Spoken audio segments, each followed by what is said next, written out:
sommes là au Cap Skirring pour parler des difficultés que nous rencontrons dans la région, cette belle région de la Casamance, dans le cadre du tourisme.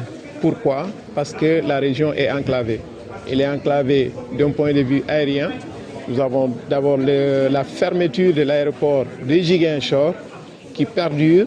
Et on avait des échos que cette année, on aurait pu avoir l'ouverture de cet aéroport et jusqu'à présent, on n'a pas de nouvelles. Ensuite, nous avons l'aéroport de Cap Skirring qui fonctionne comment on dit, comme une tortue par rapport à Air Sénégal aux annulations, que nous perdons beaucoup de clients. Dans l'année, peut-être on perd plus de 1000 nuitées, ne serait-ce que dans l'hôtel Le Perroquet. Donc imaginez le reste des structures, combien de pertes ils ont dans l'année. Par rapport aux routes, on n'a presque pas de route en Casamance. Et nous demandons aux gouvernants, s'il vous plaît, réagissez. Nous sommes en train de parler de Sénégal 2050, la création des emplois. La région de Casamance, à elle seule, peut créer plus de 20 000 emplois par an dans le domaine du tourisme. Plus de 20 000. Et là, on est à l'agonie avec des situations vraiment liées à l'accessibilité. Donc on a des réservations et chaque jour c'est des annulations parce que Air Sénégal n'arrive pas, parce que la route elle est cassée, parce que les gens ne se sentent pas en sécurité dans leur voyage. Donc nous demandons tout simplement de mettre des infrastructures qui sont bien. Je ne comprends pas pourquoi l'État, l'avion qui arrive à Dakar, qui quitte Europe, qui arrive à Dakar à 20h ou à 21h, les passagers ils devaient passer la nuit à Dakar jusqu'à demain pour prendre l'avion. Les passagers qui prennent l'avion à 22h pour continuer sur Cap Skirring. Parce qu'on ne comprend pas quel système qu'ils ont fait. Parce que nous, si on comprend bien, ils veulent obliger les clients, avant de venir en Casamance, il faut qu'ils passent là-bas la nuit, avant de venir à Casamance. Avant de partir, il faut qu'ils passent la nuit à Dakar avant de rentrer. Et des fois, il y a des clients qui sont venus pour une semaine. Tu peux imaginer combien de jours qu'il va perdre par rapport à ses vacances.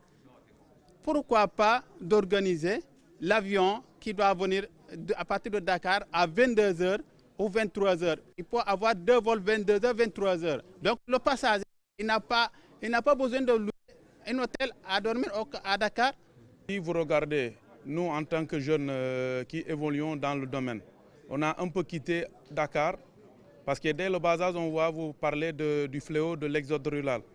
Donc pour éviter cet exode-là, on a préféré revenir à nos sources et essayer de bâtir quelque chose par nos propres moyens.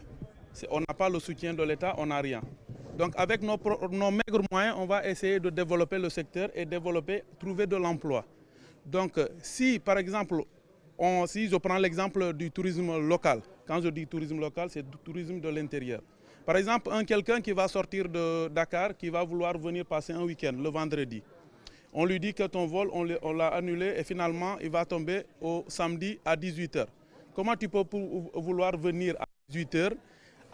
Par exemple, dans les îles, vu que nous, on est un peu enclavés, un peu handicapés par... je ne peux pas dire un handicap parce que pour moi, c'est un avantage d'habiter dans les îles.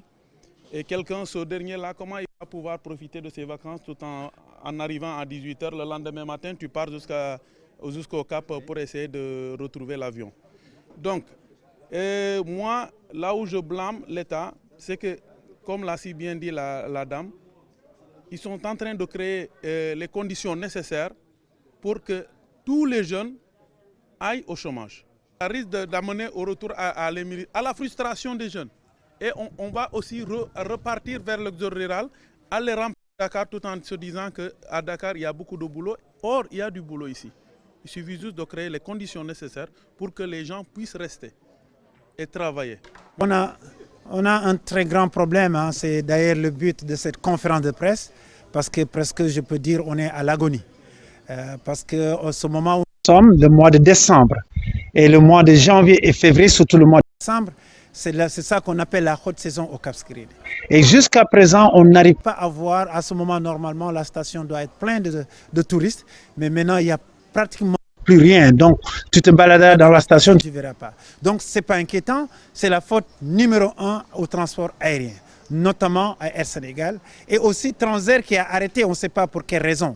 Parce qu'à l'époque, on avait l'aéroport de Ziguinchor qui faisait 2 vols par jour, l'aéroport du Cap Skirring avec Transair 3 vols, et tous ces 5 vols ont disparu, même les 6 vols, pour laisser qu'un seul vol. Et le vol part uniquement l'après-midi. Donc, et des changements horaires inattendus. Il t'envoie un message dans la nuit pour te dire que ton avion demain est annulé ou bien il a changé d'horaire. Donc, ce qui fait que le client qui vient de la Casamance, qui n'est pas à Dakar, quand il va à Dakar, il trouve que son avion est parti. Et comme son avion est parti, là, il y a un grand problème parce que Air Sénégal ne va pas te prendre en charge. Tu es obligé d'acheter un nouveau billet à tes frais et tout ça. Et le client qui part, il dit voilà, bye bye la Casamance parce que voilà, j'ai fait des dépenses exorbitantes, et maintenant voilà le problème. Je vais encore faire des deuxièmes dépenses et là, il oublie la Casamance et il ne va plus venir, il va rester sur Saly. L'autre problème qui est là, le transport maritime. À l'époque, on avait les gens qui avaient peur de l'avion parce que le changement, ils prenaient le bateau. Mais maintenant, le mois de décembre, presque tout le bateau, il est plein. Comme il est plein, il ne peut pas avoir, les 2 autres bateaux sont aux arrêts. Donc, il y a un très grand problème. Donc, le client, l'accessibilité de la Casamance cause un grand problème, un handicap au développement du tourisme de la Casamance. L'autre truc aussi qui est important, c'est la route Cap Skirring Ziguinchor qui est en très mauvais état.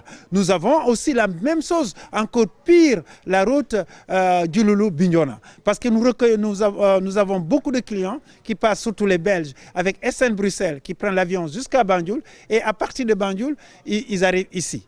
Donc là, il y a un très grand problème. Maintenant, ces gens-là, ces Belges-là, ils ont mis une croix sur la Casamance, donc ils ne viennent pas. Imaginez le nombre de Belges qui arrivent et maintenant qui disent et maintenant dans la station vous avez des maisons à vendre partout.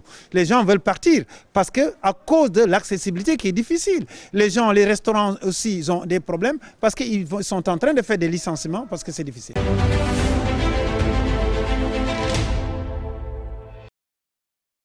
Il n'est jamais trop tard pour bien faire. Sinon, c'est le cri d'alarme là. Il est temps d'agir avant que ça soit trop tard. Parce qu'après, pour réparer, tout ça, ça devient plus compliqué. Et on pense maintenant de réparer avant qu'on attend que tout soit mort, qu'on soit dans la tombe pour essayer de voir comment nous sortir de la tombe. Là, on est presque là-dedans. Donc, il est le moment d'éviter d'aller dans la tombe. Sinon, on va là-dedans. Parce qu'ils ont ce truc que j'ai énuméré, ces problèmes-là. Ça ne demande pas beaucoup d'argent. Ça demande juste de mettre un avion parce que c'est la clientèle. On ne demande pas, ce n'est pas gratuit. Les gens qui vont prendre l'avion, c'est payant et la clientèle est là. Tout le monde veut découvrir la Casamance. Et merveille ici en Casamance. Les îles de El Obalir, nous avons les îles Égée, les îles,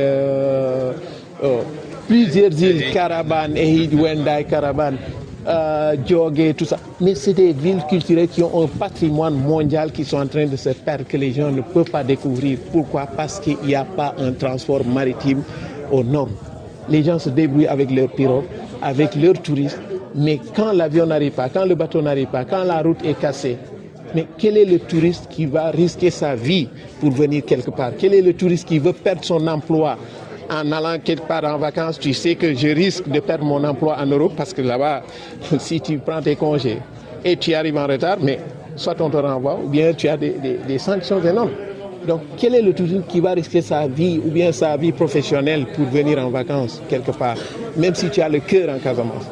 Donc, il est grand temps que les gens se réveillent, que le gouvernement mette les moyens. Et on en a ces moyens. Le payant et la clientèle est là. Tout le monde veut découvrir la Casamance. Tout le monde veut venir ici. C'est une région magnifique avec beaucoup de potentialité, mais freinée malheureusement par des mauvaises politiques, un service vraiment médiocre qui pousse tous les gens à quitter la Casamance.